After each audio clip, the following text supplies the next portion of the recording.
નમસ્કાર, આપ જોઈ રહ્યા છો મંતવ્ય ન્યૂઝ અને સીધો સંવાદ સાથે હું છું લખમા। લોકસભા ચૂંટણીની જાહેરાત આવતીકાલે થશે।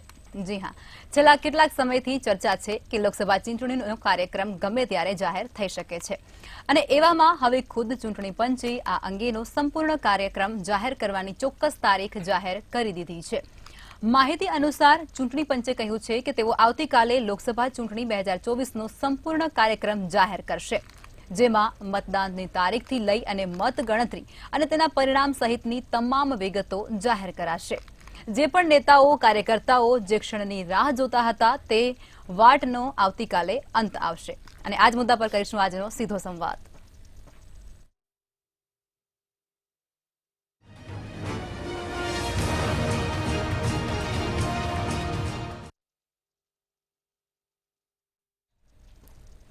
ચર્ચાની શરૂઆત કરીશું। ચર્ચામાં કોંગ્રેસમાંથી વિરમભાઈ દેસાઈ જોડાઈ ચૂક્યા છે અને પ્રફુલ્લ સર ત્રિવેદી જોડાયા છે, મંતવ્ય ન્યૂઝના એસોસિએટ એડિટર છે। સર, આપે જણાવો કે આવતીકાલે ચૂંટણીની જાહેરાત થવાની છે, ચૂંટણી પંચ દ્વારા આ જાહેરાત કરવામાં આવશે। જે કાર્યકર્તાઓ નેતાઓ ઘણા દિવસોથી આ ક્ષણની વાટ જોઈ રહ્યા હતા તે વાટનો અંત આવશે, શું કહેશો?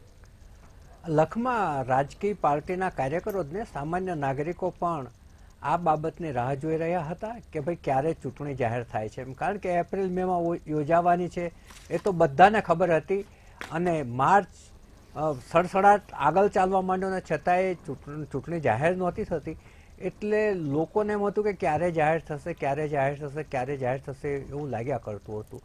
એમાં પણ માનનીય વડાપ્રધાન શ્રી નરેન્દ્રભાઈ મોદી 11મી તારીખે જ્યારે 1200 કરોડથી જે પુનઃનિર્માણ પામનાર છે તે ગાંધી આશ્રમના ભૂમિવંદનાના કાર્યક્રમમાં ઉપસ્થિત રહ્યા। 85,000 કરોડના રેલવેના કામોનું લોકાર્પણ કરી આપ્યું અને એ દિવસે એવું લાગતું હતું કે એ કાર્યક્રમ પત્યા પછી 12 તારીખે ચૂંટણી જાહેર થઈ જશે, પરંતુ એ પછી એક પરિસ્થિતિએ એવો આકાર લીધો કે ચૂંટણી પંચના એક જે કમિશનર હતા અરુણ ગોયલ, જેમને હજુ નોકરીના ઘણા બધા વર્ષો બાકી છે છતાં એમને ઓચિંતું રાજીનામું આપી દીધું અને આ પૂર્વે ફેબ્રુઆરી મહિનામાં બીજા જે ચૂંટણી કમિશનર છે અનુપચંદ પાંડે એ નિવૃત્ત થયા હતા, એટલે 3 ચૂંટણી કમિશનરો પૈકી જે ચીફ ઓફિસર છે રાજીવ કુમાર એ સિવાયના બંને રાજીનામા આપી દીધા, જેને કારણે આ જગ્યાઓ ખાલી પડી અને આ જગ્યાઓ જ્યાં સુધી ના ભરાય ત્યાં સુધી ચૂંટણીની જાહેરાત કરવી બહુ સંભવિત નહોતી। હવે કેન્દ્રના કાયદા મંત્રી અને વડાપ્રધાનશ્રીની અધ્યક્ષતામાં યોજાયેલી કમિટી એમણે બહુ ઝડપથી આ કામગીરી હાથ ધરી અને જ્ઞાનેશ કુમાર અને સુખબિંદર સિંધુ નામના 2 નિવૃત્ત આઈએએસ અધિકારીઓની આ ખાલી જગ્યા પર નિમણૂક કરી, જેને કારણે ચૂંટણી પંચનું જે અધિકારીઓની જે સંખ્યા છે એની પૂર્તતા થઈ ગઈ। દરમિયાનમાં આજે ચૂંટણી કમિશનરે વિધિવત રીતે પ્રેસ નોટ જાહેર કરીને આવતીકાલે તેઓ 3 વાગે પ્રેસ કોન્ફરન્સ રાખશે અને પ્રેસ કોન્ફરન્સની અંદર ચૂંટણીના કાર્યક્રમની, મતગણતરીની, ફોર્મ ઉમેદવારોએ ક્યારે ભરવાના, પાછા કઈ તારીખે ખેંચવાના, વધારે તમામ કાર્યક્રમની જાહેરાત કરશે। હવે 2019ની જે ચૂંટણીનો આપણો અનુભવ છે એને જો ધ્યાનમાં રાખીએ તો 2019ની ચૂંટણી 11 એપ્રિલથી 19 મેની વચ્ચે યોજાઈ હતી અને 7 તબક્કામાં એનું મતદાન થયું હતું। 23 તારીખે મતગણતરી થઈ હતી અને એ વખતે એનડીએને 303 અને યુપીએને 52 બેઠકો મળી હતી, એટલે એ જે ચૂંટણી પ્રક્રિયા છે પૂર્ણ થઈ હતી। આ વખતે પણ 7 તબક્કામાં મતદાન થશે એવી અપેક્ષા સેવાઈ રહી છે અને મતદાનની તારીખો 15 એપ્રિલથી 15 મેની વચ્ચે હશે એમ જણાય છે અને ત્યારબાદ મતગણતરી થાય અને પછી કયા પક્ષને બહુમતી મળી છે એ જાહેરાત થાય એટલે નવી સરકાર કઈ આરૂઢ થશે એ નક્કી થાય અને ત્યારબાદ નવી સરકારનો સોગંદવિધિ થશે, નવી સરકાર છે એ પદગ્રહણ કરશે। એટલે આવતીકાલ છે બહુ જ મહત્વનો દિવસ એટલા માટે છે કે ચૂંટણીની જે પ્રક્રિયા છે એની તમામ બાબતોની જાહેરાત થઈ જશે. ચૂંટણી મોડી જાહેર થાય તો એનો જે ખોટ છે એ વિપક્ષને જતી હોય છે, કેમ કે વિરોધ પક્ષને પ્રચાર પ્રસાર માટે ટાઈમ મળતો હોતો નથી. જ્યારે ભારતીય જનતા પાર્ટી છે 24/7 ચૂંટણીના મોડમાં જ રહે છે અને એણે ચૂંટણીનો પ્રચાર ક્યારનોય ચાલુ કરી દીધો છે. એમણે જો માનની વડાપ્રધાનશ્રીની જ વાત કરો તો એ ગુજરાતમાં હમણાંમાં 3 વખત આવી ગયા અને ચોથી વખત પણ હજુ આવવાના છે.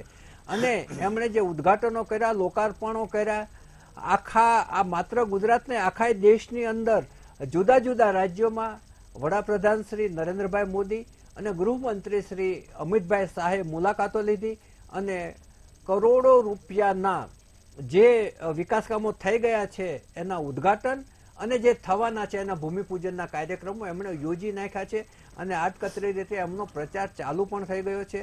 તમે ઉમેદવારોની પસંદગીનું પણ જુઓ તો સૌથી પહેલું 195 નામો સાથેનું લિસ્ટ ભાજપે બહાર પાડ્યું હતું અને ત્યારબાદ બીજું લિસ્ટ છે એ 72 નામોનું કર્યું છે, એટલે 237 જેટલા નામો એણે જાહેર કરી દીધા છે. જ્યારે કોંગ્રેસની પહેલી યાદી આવી એમાં 194 નામો હતા અને બીજી યાદીમાં 43 નામો હતા, એમાં 237 નામો જાહેર થયા છે. પરંતુ ભારતીય જનતા પાર્ટીએ જ્યારે નામો જાહેર કર્યા એના 7 કે 8 દિવસમાં જો કોંગ્રેસે યાદી બહાર પાડી હોત તો એક સિગ્નલ એવું ચોક્કસ પ્રજાની વચ્ચે જઈ શક્યું હોત કે કોંગ્રેસની તૈયારી પણ એટલી જ મજબૂત છે. પરંતુ કોંગ્રેસને નામો જાહેર કરવામાં થોડો વિલંબ થયો હતો.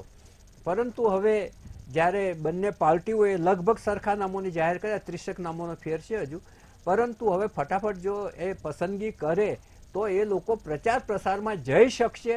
નહીં તો પરિસ્થિતિ એ આવશે કે ઉમેદવારો પસંદ કરશે, ઉમેદવારોમાં ઝઘડા થાય, એનો અસંતોષ ઠારવાના કામે લાગશે કે પછી એના પ્રચાર પ્રસારના, કારણ કે બહુ જ સમય ઓછો છે. પ્રચાર માટે તમામ પક્ષોને 3 અઠવાડિયા કે એની આજુબાજુનો સમય જ મળવાનો છે, 21 દિવસ કે 28 દિવસ, એથી વધારે સમય મળવાનો નથી. અને લોકસભાની અંદર બહુ જ મોટો વિસ્તાર હોય છે. લોકસભાની નીચે 6 કે 7 તો વિધાનસભાઓ આવી જતી હોય છે અને એટલા વિસ્તારમાં પહોંચી વળવું એ ઘણી જ મુશ્કેલ કામ હોય છે. અને એમાં પણ સમય ઓછો હોય ત્યારે ઘણા બધા પ્રશ્નો ઉમેદવારની સામે અને જે તે પક્ષની સામે આવશે. જી ચોક્કસથી સર. વિરમભાઈ, તમે એ જણાવો કે ભાજપ છે તે 24 કલાક ચૂંટણીના મૂળમાં જ હોતી હોય છે. તે આપણે 24/7. તો પછી તો એને તો કોઈ સમય ઘટવાનો કોઈ પ્રશ્ન થતો જ નથી, કારણ કે એ તો સતત રચ્યા પચ્યા રહે છે. પરંતુ અહીંયા વિપક્ષની અને કોંગ્રેસની અને જે પરિસ્થિતિ છે એના પ્રમાણે તમને લાગે છે કે તમે આટલા ટૂંકા ગાળાની અંદર પ્રજાને તમારી તરફ વાળી શકશો? લખમાં જે વાત પ્રફુલભાઈએ હમણાં કરી કે 24/7 ભારતીય જનતા પાર્ટી ચૂંટણી મોડમાં હોય છે અને હોવું જોઈએ. દરેક પક્ષ, રાજકીય પાર્ટી કોઈ મંજીરા વગાડવા તો આવી નથી. રાજકીય સત્તા મેળવવા માટેની વાતો હોય છે, પણ સત્તા હંમેશા એવું હોવું જોઈએ કે તમે સત્તારૂઢ જ્યારે છો ત્યારે. અને ખાસ કરીને પ્રધાનમંત્રીની જો આપણે વાત કરીએ તો પ્રધાનમંત્રી એ સમગ્ર દેશના પ્રધાનમંત્રી હોય છે, ત્યારે કોઈ પોલિટિકલ પાર્ટીના હોતા નથી. એટલે એમને કામ બધાનું ધ્યાનમાં રાખી એ વિરોધ પક્ષ વાળા હોય તો એમને જેને મત આપ્યા છે એમનું પણ ધ્યાન રાખવાની એમની જવાબદારી હોય છે. પણ કદાચ આઝાદ ભારતના ઇતિહાસમાં પહેલી વખત એવું જોવા મળી રહ્યું છે અને પાછલા 10 વર્ષમાં એવું જોવા મળી રહ્યું છે. એમના ભક્તો જે છે કહેતા હોય છે કે અમારા સાહેબ તો ઊંઘતા જ નથી, પણ એ ઊંઘતા નથી કેમ? તો 24 કલાકે માત્ર 24/7 જે 24/7 જે પ્રફુલભાઈએ કહ્યું એ વડાપ્રધાન પોતે જ ચૂંટણી મોડમાં હોય છે. સવારે ઉઠે એટલે પહેલો શબ્દ બોલે છે કોંગ્રેસ, બપોરે બોલે છે રાહુલ ગાંધી, સાંજ પડતા બોલવા માટે પંડિત જવાહરલાલ નહેરુ, અને રાત પડે એટલે પાછી કોંગ્રેસ બોલીને ઊંઘી જવાનું. આનું આ માત્ર એમને કામ છે. એટલે ભાઈ કોંગ્રેસે ક્યાંક ખરાબ કર્યું કે પ્રજાની વચ્ચે કોંગ્રેસ ક્યાંક જવામાં ઊણી ઉધી અને એના માટે થઈને ખોબલે ને ખોબલે મતે ભારતીય જનતા પાર્ટીની આ દેશની જનતાએ આપ્યા. પણ મળ્યું શું? તો ગુણગાન જે પેલા એમની જે કથા વાંચવા ચાલુ કરે છે, જવાહરલાલ નહેરુએ આ કર્યું હતું, હું આ કરવા જઉં છું તો પંડિત જવાહરલાલ રાત્રે આવીને મને પકડી લે છે, એટલે નડે છે જવાહર. આવી બધી વાતો કરવાની જગ્યાએ જમીની હકીકત ઉપર રહી અને જે કામ પ્રજાલક્ષી કામ કરવાના હતા, તમે જુઓ ભૂતકાળના જે કોઈ આપણા પ્રધાનમંત્રીઓ આવે, અટલ બિહારી વાજપેયીની પણ આપણે વાત કરી કે કોઈ પણ ગઈકાલની વાત કરવા કરતા એટલે હું નહીં આ વાત એટલા માટે હું કરી રહ્યો છું કે આપણે શરૂઆત ઉલ્લેખ જે થયો છે 24/7 તમે કઈ રીતે પ્રચારમાં જશો? ભારતીય જનતા પાર્ટી અને એ ચૂંટણી મોડમાં હોય છે એટલે સમગ્ર પ્રધાનમંત્રીથી લઈને આપણે નીચે સુધીની વાત કરતા બધા ચૂંટણી મોડમાં જ હોય છે. તમારી વાત સાથે હું સહમત છું અને મેં વાત એટલા માટે આ કરી છે કે પ્રજાને પણ તમારા દર્શકોને પણ ખબર તો પડવી જોઈએ કે વડાપ્રધાન આપણું કામ ક્યારે કરે છે. માત્ર ને માત્ર એમ તો 24 કલાક ચૂંટણી મોડમાં જ હોય છે, સત્તા મેળવવા માટેની જ વાતો હોય છે એમની જોડે. એટલે હવે વાત કરું કોંગ્રેસની તૈયારીઓ. તો કોંગ્રેસની તૈયારીઓમાં કોંગ્રેસ પાસે પાયાના કાર્યકરો છે.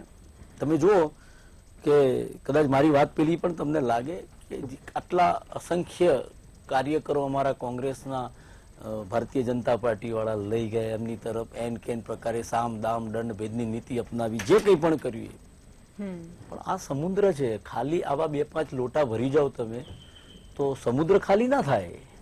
કેમ કે નેતા લીડરશીપ એ તો એ ગુણો તો કોંગ્રેસ પાસે છે, કોંગ્રેસમાંથી તમને મળે જાણવા એ નેતાના ગુણ ક્યાં મળે. તેમની જોડે કોઈ લીડરશીપ લેવો કોઈ નેતા નથી એટલે લઈ જાય. પણ તે છતાંય આજે પણ કોંગ્રેસની પાસે પાયાનો કાર્યકર છે. યુથની જો માત્ર વાત કરું તો 11 લાખ યુથના કાર્યકરો કોંગ્રેસ પાસે આજે પણ છે અને મિસકોલિયા નહીં. એમના આધાર કાર્ડ, એમનું ચૂંટણી કાર્ડ, એની કોપીઓ એ પ્રદેશ કાર્યાલયની અંદર એમની જ્યારે સભ્ય નોંધણી થતી હોય ત્યારે કરવામાં આવે એવા સાચા કાર્યકરો, મિસકોલિયા નહીં, ભારતીય જનતા પાર્ટીની જેમ. અને રહી ઉમેદવારોની જે પાછળથી વાત કરવામાં આવી કે ઉમેદવારોની લિસ્ટ જે પાછળથી આવી, કોંગ્રેસની અંદર ઉપરથી લઈને નીચે સુધીની વાત કરીએ આપણે, એઆઈસીસી ની વાત કરીએ, ઓલ ઇન્ડિયા કોંગ્રેસ કમિટી અને ગુજરાત પ્રદેશ કોંગ્રેસ કમિટી, તો અમારી એક આખી એક ટીમ છે, કનેક્ટિવિટી એક એ છે કે દરેકને સાથે લઈ એક સ્ક્રુટની થાય. જ્યારે દરેક જે નામો જે પોતાનું બાયોડેટા જેને આપ્યો છે, ચૂંટણી લડવા ઈચ્છુક છે, એવા એના ઉપર એક વિચારણા થાય છે. દરેક જે લોકોએ બાયોડેટા આપ્યા છે એના ઉપર વાત થાય છે અને એક નિર્ણય ઉપર આવે છે કે પ્રજા વચ્ચે જે કામ. અને તમે જુઓ જે લિસ્ટ આવ્યું છે કોંગ્રેસનું, જે લિસ્ટ આવ્યું છે દોડતા કરી નાખે છે ભારતીય જનતા પાર્ટી વાળા. ઉકળતો ચરુ ત્યાં છે. નીતિનભાઈએ ના પાડી દીધી મારે નથી લડવું ચૂંટણી. એટલે એક પરિણામ એ લોકો ભાળી ગયા છે, હાર જોઈ ગયા છે ક્યાંક. નીતિનભાઈ ના પાડે, વિજયભાઈ રૂપાણી ના પાડે, એમના આસનોલની અંદર એક ઉમેદવાર જેનું નામ ફિલ્મ સ્ટાર સાથે જે નામ હતું પવન કુમાર કે, એમને ત્યાંથી ચૂંટણી લડવાની ના પાડી દીધી. એ જ વસ્તુ ઉત્તર પ્રદેશની અંદર પણ થઈ છે. એટલે કહેવાનો ભાવાર્થ એ છે કે પાયાનો કાર્યકર અને પ્રજાની વચ્ચે, જનતાની વચ્ચે જેની સ્વચ્છ છબી છે એવા લોકોને મેં આ વખતે પસંદ કર્યા છે. અને આ વખતના જે પરિણામો છે એ અમે બુથ વાઇઝ અમે જનમિત્રો બનાવ્યા છે. એક મહિલા, મુખ્ય મુદ્દા હા એ જ વાત કરું છું, એક મહિલા એક પુરુષ જનમિત્ર આવી રીતે અમે દરેક બુથ વાઇઝ 51,000 ગુજરાતના જે મતદાન મથકો છે એની અંદર અમે દરેક મતદાન મથક ઉપર જનમિત્ર અમે બનાવ્યા છે. એટલે પાયાનું જે કામ છે, ચૂંટણીલક્ષી જે કામ છે એ કામ અમે કરીએ છીએ. અને વહી બીજા દિવસોની જો આપણે વાત કરીએ તો પ્રજાના પ્રાણ પ્રશ્નો જે છે એને વાચા આપવા માટેનું કામ એ કોંગ્રેસ કરતી આવી છે. એટલે રામ મનોહર લોહિયાએ બહુ સરસ વાત કરેલી છે કે સड़क अगर सुनी हो जाए तो संसद की शोभा कम हो जाती है. सड़क बोलेगी तभी संसद में आवाज उठेगी. તો એ કામ કોંગ્રેસ સુપેરે કરે છે.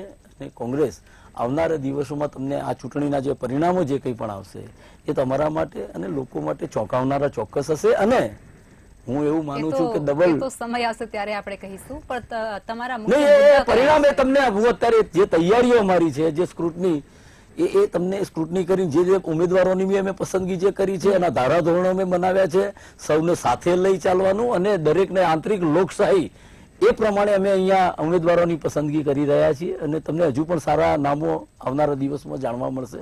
અને ભારતીય જનતા પાર્ટી અમારા જેટલા પણ જે ઉમેદવારો ડિક્લેર અમે કર્યા છે એમાં દોડતી થઈ ગઈ છે. એ ચોક્કસ બાબત છે, લોકો જોઈ રહ્યા છે.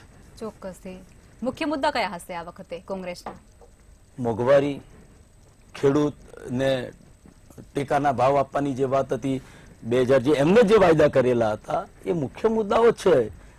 શિક્ષણનો મુદ્દો છે, શિક્ષણનું વેપારીકરણ છે, અને પાછળ તો ઇલેક્ટ્રોલ બોન્ડમાં તમે જુઓ કે જે કૌભાંડ આચરવામાં આવ્યું છે, એક ઓર્ગેનાઇઝ ક્રાઇમ જે કહેવાય, જે સ્કેમ કહેવાય એ રીતનું છે. દેશના પ્રધાનમંત્રીથી લઈ અને ઇલેક્ટ્રોલ બોન્ડમાં જ્યાં જ્યાં રેડો પડાય, જ્યાં પૈસા લેવામાં આવ્યા છે, અમુક કંપનીઓ ચાઇના સાથે બી સંકળાયેલી છે, ત્યાંથી પણ ફંડ લીધેલું છે ચૂંટણી પણ. એટલે જે એક કહેવાય કે એક આ મતદાર જે બહુ શાણો હોય છે અને ખબર પડે છે કે એક ધાર ઉપર બેઠેલો જે મતદાર છે એને ખબર છે કે આ જે વાતો કરતા હતા એમની કરણી અને કથનીમાં કેટલો ફરક છે કે લોકોને. અને હું આભાર માનીશ પણ અહીંયા મને એ પ્રશ્ન થશે વિરમભાઈ, અને કે એસબીઆઈ તમે જે રીતે કીધું એમની કામ કરી રહી હતી એમની એક ટીમ તરીકે, જે એસબીઆઈ ને પણ લપડા કાપવામાં આવી છે અને સણસણતો તમાચો મારવામાં આવ્યો છે સુપ્રીમ કોર્ટ દ્વારા. જી, જી. એમને વિરમભાઈ, કહ્યું કે અહીંયા જૂનમાં અમે ડિક્લેર કરીશું. વિરમભાઈ, તમે એવું કહી રહ્યા છો કે વંડી પર બેઠેલા નેતાઓ, તો અહીંયા મારો પ્રશ્ન એ પણ થશે ને કે કોંગ્રેસના તો કેટલા લોકો છે જેને જનતાએ ચૂંટ્યા છે, પોતાના વોટ આપ્યા છે, એ લોકો બી જતા રહ્યા છે ને, તો પ્રજા કેમનો વિશ્વાસ કરશે કોંગ્રેસ પર? નહીં, જે ગયા છે એ અતિ મહત્વાકાંક્ષી જે લોકો હતા, અથવા તો એમને સામ દામ દંડ ભેદની નીતિ અપનાવીને જે રીતે એમને લઈ જવામાં આવ્યા છે, એ પ્રજા સમજી રહી છે કે અમારા વોટ, અમે મતદાન જે કર્યું છે, અમારા મતોની ચોરી થઈ રહી છે, લૂંટવામાં આવી રહ્યા છે. અને એટલા માટે એની સાથે સાથે બીજા લોકો જે ભારતીય જનતા પાર્ટીના મતદારો હતા એમને પણ થવા માંડ્યું છે કે આ લોકોને અમારા મતની પણ કિંમત નથી. જે લોકોએ મત આપ્યા છે એમને પણ લૂંટી રહ્યા છે. મૂળ તો એમને વિરોધ પક્ષના જે હતા, જેને ગાળો બોલતા હતા, એમને જ એમને ખોળામાં બેસાડવા માટે છે. અને ભારતીય જનતા પાર્ટીનો કાર્યકર પોતે પણ ત્યાં આગળ એમાં ઉકળતો ચરું છે. એ લોકો પણ કહી રહ્યા છે કે ભાઈ અહીં અમારી જગ્યા તમે ક્યાં લેવા આવ્યા છો? અને જે પાયાનો કાર્યકર છે ભારતીય જનતા પાર્ટીનો, જે વર્ષોથી જેમ કે પેલા બરોડા પેલા બેને હમણાં કહ્યું કે હું 28 વર્ષથી હું પાર્ટીમાં કામ કર્યું છું, મારો પરિવાર કોટાણે મૂકી અને હું દોડ, અને આ લોકો એમની વાલા દવાલાની નીતિ બહારથી લાવેલા લોકોને એમનો ડીએનએ, પેલા જે લોકસભાના ઉમેદવાર છે બરોડાના, એમનો ડીએનએ પણ બીજેપી નથી. એટલે આવા લોકો જે છે પોતાના માટે જે કામ પાર્ટીમાં કરતા હોય, પોતાનું લોહી રેડી દીધું હોય અને એવાને હાંસિયામાં ધકેલી દેવામાં આવે, એટલે આ પરિસ્થિતિ ખૂબ જ ગંભીર આવનારા દિવસોમાં તમને ભારતીય જનતા પાર્ટીમાં જોવા મળશે. ચોક્કસથી. સર, તમે એ જણાવો કે ભાજપ 24/7 ચૂંટણીના મૂળમાં રહેતી હોય છે, તો લોકોને આકર્ષવા એમના માટે કોઈ મોટી વાત નથી. ચૂંટણીમાં જીત મેળવવી એ પણ એમના માટે કોઈ મોટી વાત હોય એવું નથી લાગતું આ ચૂંટણીમાં. શું કહેશો? લખમાં જો ગુજરાતની વાત કરીએ તો ગુજરાતમાં એમને 2014માં 26માંથી 26 બેઠક મળી હતી, 2019માં 26માંથી 26 બેઠક મળી હતી, અને એની આગળની જે 2009ની ચૂંટણી હતી એમાં કોંગ્રેસને 11 બેઠકો હતી અને 11થી સીધી 0 થઈ ગઈ. એમ એવું નહીં કે ભાઈ બે બેઠક મળશે કે 5 મળશે કે 3 મળશે, એ ટકાવી નથી શક્યા. 26 બેઠક છે એ ભાજપ લઈ લે છે. અને આ વખતે તો એમણે એમ પણ કહ્યું છે કે 26 બેઠકો 5 લાખથી વધુની લીડથી જીતીશું. એટલે એ જે ભારતીય જનતા પાર્ટી છે ને, એ જ્યારે એની ચૂંટણીની સ્ટ્રેટેજી ગોઠવતી હોય છે ત્યારે એક મનોવૈજ્ઞાનિક યુદ્ધ પણ કરતી હોય છે, જે બીજી બધી જ પાર્ટીઓમાં, કોંગ્રેસ સહિત તમામ પાર્ટીઓમાં એ તત્વ નથી. એ શું કરે છે કે એના જે કાર્યકરો છે, એના જે નીચેના કક્ષાના નેતાઓ છે, એનું જે મોરલ છે એ ભાજપ મોટો ટાર્ગેટ આપીને ઊંચે લઈ જાય છે. અને ઊંચે લઈ જાય છે એટલે એ લોકોને વધુ મહેનત કરાવડાવે છે એમની પાસે. અને એના નેતાઓ પણ આજે તમે જુઓ કે ગુજરાતમાં એ લોકોને કોઈ તકલીફ જ નથી એવું બધા કહે છે, છતાંય તે 3 અઠવાડિયામાં માનનીય વડાપ્રધાન શ્રી નરેન્દ્રભાઈ મોદી અત્યંત વ્યસ્તતા વચ્ચે 3 વખત ગુજરાત આવી ગયા અને હજુ પણ એક વખત આવવાના છે. એટલે એ જે જીતે એવી જગ્યાઓ હોય છે ત્યાં પણ એ લોકો મહેનત કરે છે, જેનું શું ફળ એમને ચાખવા મળે છે. અને બીજું જે કોંગ્રેસના ભાજપમાં લઈ જાય છે એ પણ એક મનોવૈજ્ઞાનિક યુદ્ધનો ભાગ જ છે કે જેથી કરીને એ એવી પરિસ્થિતિ પેદા થાય, એવી હતાશા પેદા થાય કે જેને કારણે એમને લડવા માટેની આક્રમકતા છે ને એ ક્યાંય ને ક્યાંય ખંડિત થઈ જાય. અને જ્યારે તમારો દુશ્મનની આક્રમકતા ઓછી થાય ત્યારે તમારી જીતવા માટેની સંભાવનાઓ અનેક ગણી વધી જાય. એટલે એક આ માનસશાસ્ત્રીય યુદ્ધ પણ ચૂંટણીની અંદર લડાતું હોય છે. અને આ જે શબ્દ છે માનસશાસ્ત્રીય યુદ્ધ, એનો જે રાજકીય વિશ્લેષકો છે એને ચોક્કસપણે અભ્યાસ કરવો જોઈએ. જી ચોક્કસથી, બિલકુલ. વિરમભાઈ, ફરી તમારી પાસે આવીશ અને એ જવાબ મેળવીશ કે કોંગ્રેસના નામોની યાદી જાહેર થવામાં બહુ જ સમય લાગી રહ્યો છે, ધીમી ગતિએ યાદી જાહેર થઈ રહી છે. ત્યાર પછી એવા સવાલો ઉભા થાય છે કે કોંગ્રેસ ટૂંક સમયમાં શું કરશે? યાદી બહાર પાડશે કે પછી પ્રચાર અને પ્રસાર કરશે કે પછી પોતાના જે ટિકિટ ન મળતા રૂઠેલા જે સભ્યો હશે, જે નેતાઓ હશે, એઓને મનાવવા જશે? શું કરશે કોંગ્રેસ? કારણ કે સમય ઓછો મળે છે એવું કેવું એનું એ વાત તમારી ચોક્કસ છે. મેં એમ કહ્યું કે એમની જોડે સત્તા છે, સરકારી મશીનરીનો પણ દુરુપયોગ કરતા હોય છે. તે બધી સાથે રાખીને પણ પરંપરા તો આ જ રહી છે. ચૂંટણી જાહેર થાય એ પછી જ લોકોના નામ ઉમેદવારો, પણ આ વખતે કોંગ્રેસે પણ વહેલા જ ઉમેદવારો છે. જેમ કે 194 ને પાછળથી જે 43 નું લિસ્ટ અમે બહાર પાડ્યું, તો એ હજુ ચૂંટણી તારીખો હજુ નક્કી નથી થઈ અને ચૂંટણી એ પહેલા જ અમે લિસ્ટ આપી દીધું છે. એટલે એવું કેવું એ કદાચ હું માનું છું ત્યાં સુધી કે અમે પાછળ છીએ, પણ નહીં, કદાચ એ પાછળ એ રીતે હોઈ શકે કે અમે બહુ ઝીણવટપૂર્વક અમે ઉમેદવારોની, અમારા જે ત્યાંના સ્થાનિક લોકો છે એની જોડેથી માહિતીઓ મેળવી, કોણ લોકપ્રિય છે, કોણ કોની રીતે ક્યાં કામ કરે છે, અને એવા જે પ્રજાની વચ્ચે લઈ જે લોકો કામ કરી રહ્યા છે એવા અમે ઉમેદવાર, જે તમે લિસ્ટ જોયું છે પાછળ જે 5-7 ગુજરાતમાંથી જે નક્કી થયા છે, તો તમે જો પ્રજા વચ્ચે કામ કરવા વાળા જે નેતાઓ છે એમની અમે આ વખતે એમને પસંદગી કરી અને એમને પ્રજાની વચ્ચે મોકલ્યા છે. અને હું એટલા માટે કહું છું કે તમે મને વચ્ચે લગમાં રોક્યો તો હું એ જ વાત કરી રહ્યો હતો કે જે ઉમેદવારોની અમે પસંદગી કરી છે જે કોંગ્રેસમાંથી, એ પ્રજાના વચ્ચે રહી કામ કરવા વાળા લોકોનું કર્યું છે. અને તમે, હું એ જ કહું છું કે ડબલ ડિજિટમાં આ વખતે કોંગ્રેસ ગુજરાતમાંથી તમને ડબલ ડિજિટમાં સંસદમાં મોકલવાના છે કોંગ્રેસને.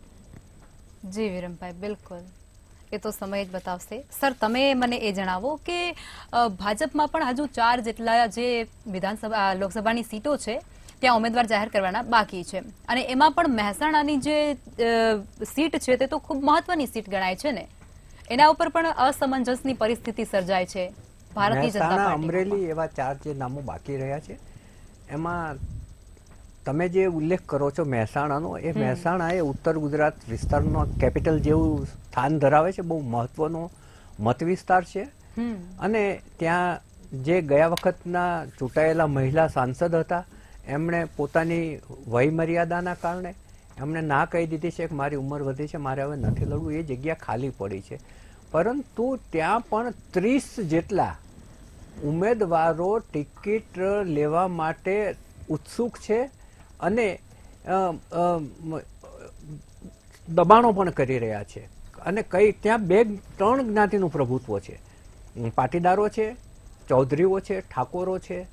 એટલે હું માનું છું ત્યાં સુધી. અને બીજું, નીતિનભાઈ પોતે ટિકિટ માંગી હતી, પરંતુ કદાચ હાઈકમાન્ડે જ એમને કહી દીધું કે તમે સ્પર્ધામાંથી નીકળી જાઓ, તો એમને કદાચ ટિકિટમાં પસંદગી ના પામવાના હોય તો એ લોકો અગાઉથી મોટા નેતાઓ છે ને કહી દેતા હોય છે કે તમે ખસી જાઓ, એટલે જ્યારે તમને ટિકિટ ના મળે ત્યારે મીડિયામાં એવું ના આવે કે તમે કપાયા, એટલે એનો અપમાનિત સ્થિતિ ઊભી ના થાય, એટલે અગાઉથી કહી દેતા હોય છે. તમે જુઓ કે જ્યારે વિધાનસભાની ટિકિટો નક્કી થતી હતી ત્યારે ઘણા બધા પૂર્વ મંત્રીઓ અગાઉથી જાહેર કરી દીધી કે અમે વિધાનસભા નથી લડવાના, અને એક જ સરખી બધાએ જાહેરાતો કરી હતી અને એક જ સરખા શબ્દો આવતા હતા.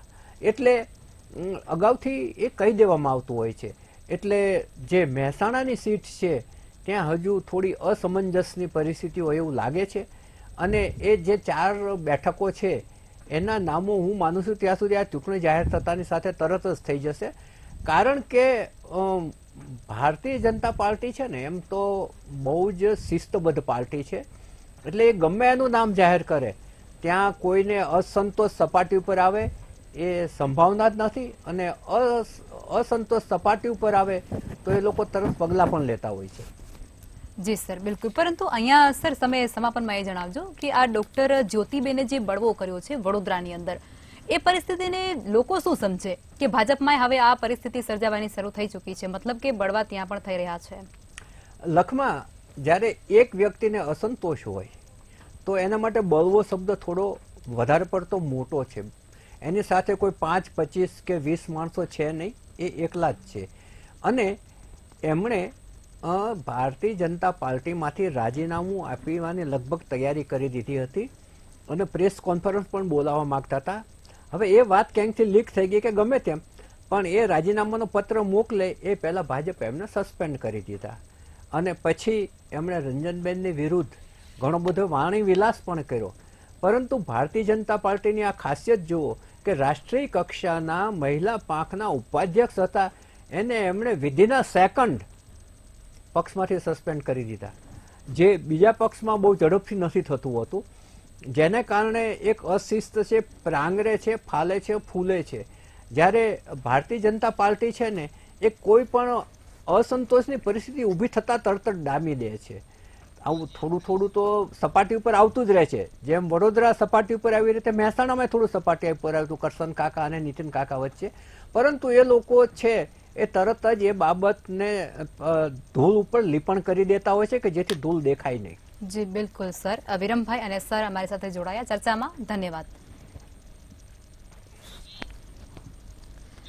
ભાજપ સતત એક્ટિવ અને ચૂંટણીના મોડમાં હોય છે, પણ જે પરિસ્થિતિ વિપક્ષની છે તેને જાગવાની, મનોમંથન કરવાની, કાર્યપ્રણાલી સુધારવાની જરૂર તો દેખાઈ રહી છે.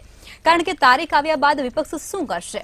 નેતાઓની યાદી જાહેર કરશે, પ્રચાર અને પ્રસાર કરશે, કે પછી ટિકિટ ન મળતા નેતાઓ જે રિસાયા હશે તેઓને મનાવશે? એટલે વિપક્ષને જાગવાની જરૂર તો છે જ. તો આ મુદ્દા સાથે જ અને અહીં જ ચર્ચાને સમાપ્ત કરીશું. કાલે ફરી મળીશું. નમસ્કાર.